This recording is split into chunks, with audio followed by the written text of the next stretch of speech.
Hello, it's Jay here again and welcome to another tutorial. So in this lesson we're going to continue the work on our choose attack, and we're going to begin right at the very top, and I'm going to create a new variable. I'm going to put these with the choose attack ones.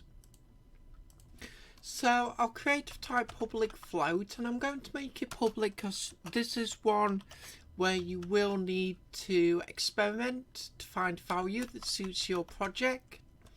But I'm going to name this float underscore choose attack distance modifier. And for now, I'm just going to make it equal to 0.75f. We'll put this into the comments. Defines the choose attack distance. So let's come to the public enum opponent AI state. You can put this where you like. I'm just going to put it here above wait for animations. Choose attack state. Add the comma because it's not the last one. And we'll come down and we'll copy all 3 lines for the case of wait for animations. Let's just paste this in below. And then we'll swap out that naming convention. So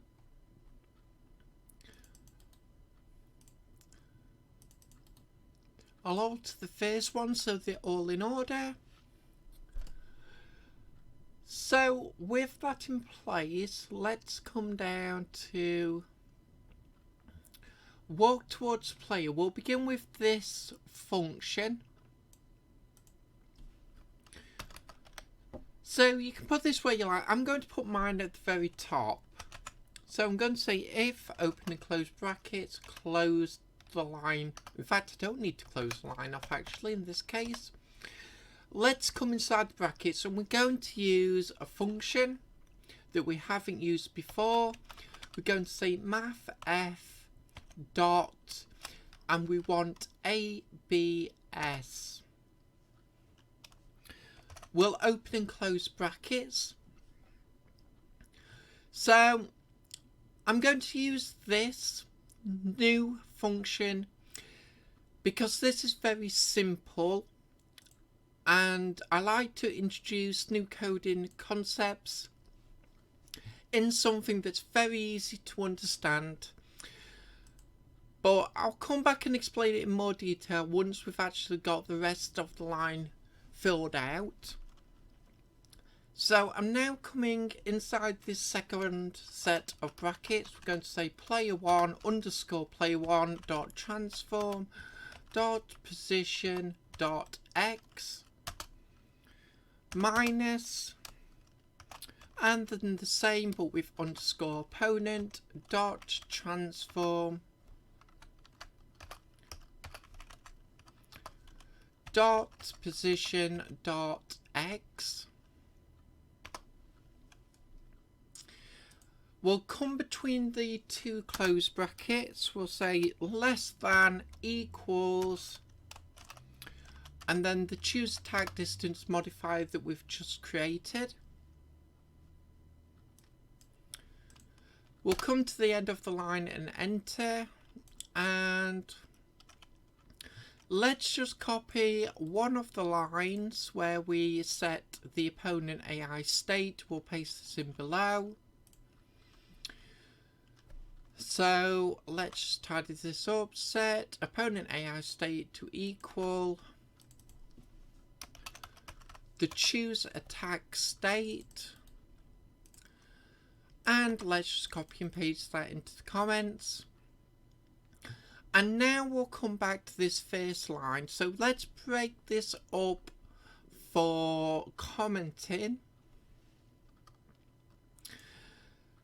So I'm going to enter after the minus and I'll enter before the less than and equals. So we're going to use this function, but what we do is we want to return a value, and the value is going to be the player one transformed opposition on the x-axis minus the opponents on the x-axis. Now this means absolute. So what does that mean? Well, basically it means that it will always return a positive value. Therefore, if this returns a negative value, this equation, it will become a positive value. If the value is already positive, it will remain positive. And that's the reason why we don't have to worry about which side of the screen the player and the opponent are, because it's always going to return an absolute value, i.e. a positive one, and we just want to make sure that it's less than or equal to the distance modifier, because once we get within that distance we want to change state, choose attack. So let's get this into the comments. So we'll say if returned value between player one's x-axis value minus the opponent's x-axis value,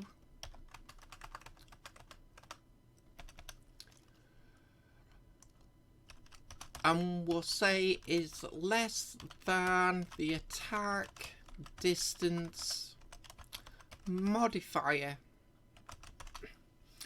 So I hope you all understand how that line works now.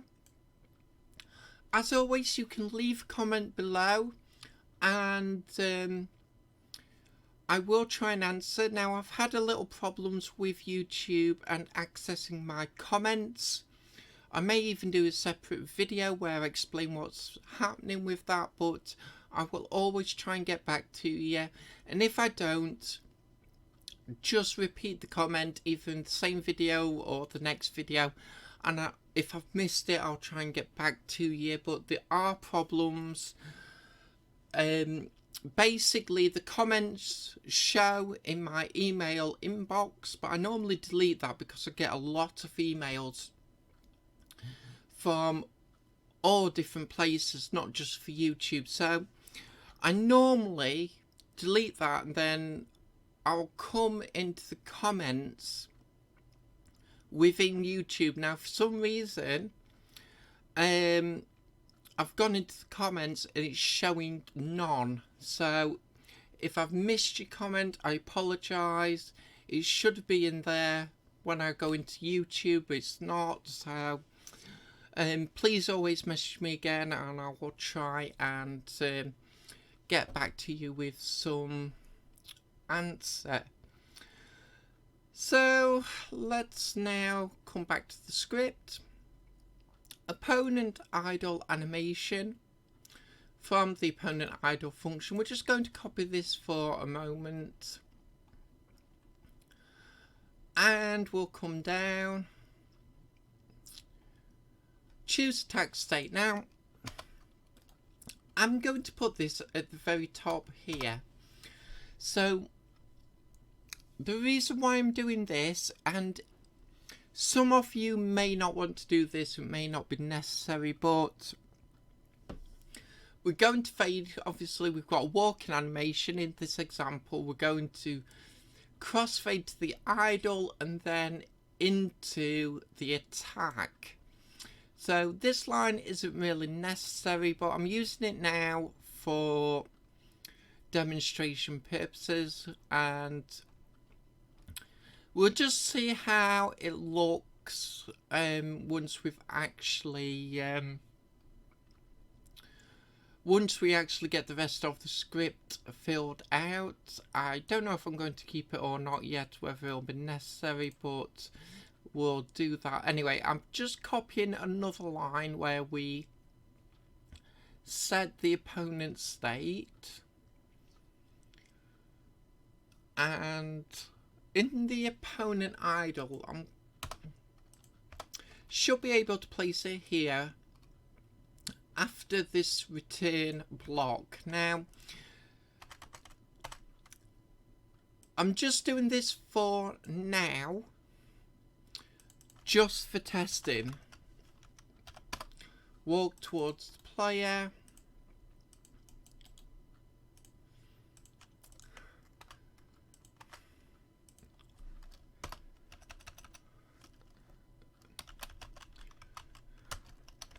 I'm just going to put a comment delete below for testing only.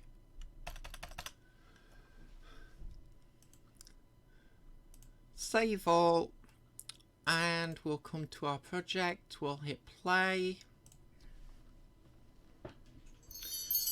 Just grab the controller. We're just going to let it cycle through, and I'm just putting that line in because I want it to switch straight to walk towards player, because that's the one we've modified in this lesson. So let's just cycle through. Fight. So it's going to walk towards me. Now, as you can see, it's got within distance and it's changed to the idle animation. But it's not in the idle function, so let's come to the console and we'll see if we can find it. I'll have to begin commenting some of these out. So as you can see, there's the idle animation. As you can see, the walk towards player function has stopped. If I clear to get rid of all the unnecessary, as you can see, we're calling the animation but not the idle function, and that's because we're now in the choose attack function. So let's come back up to find it, and we're playing the idle animation that we've just copied and pasted in. Obviously we need to switch to the appropriate attack at that point, but that's for another lesson. As you can see though, it did work. We walked towards the player and then we've switched to the choose attack function, and it should have shown up in the console, but I forgot to put the debug log in, so let's just do that now. And just clear that down.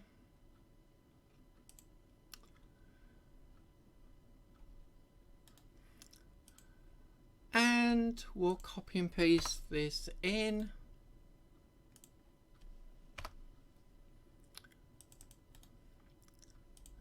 We'll just copy the naming convention in, we'll save it off, and we'll hit play. And we'll just go through that again.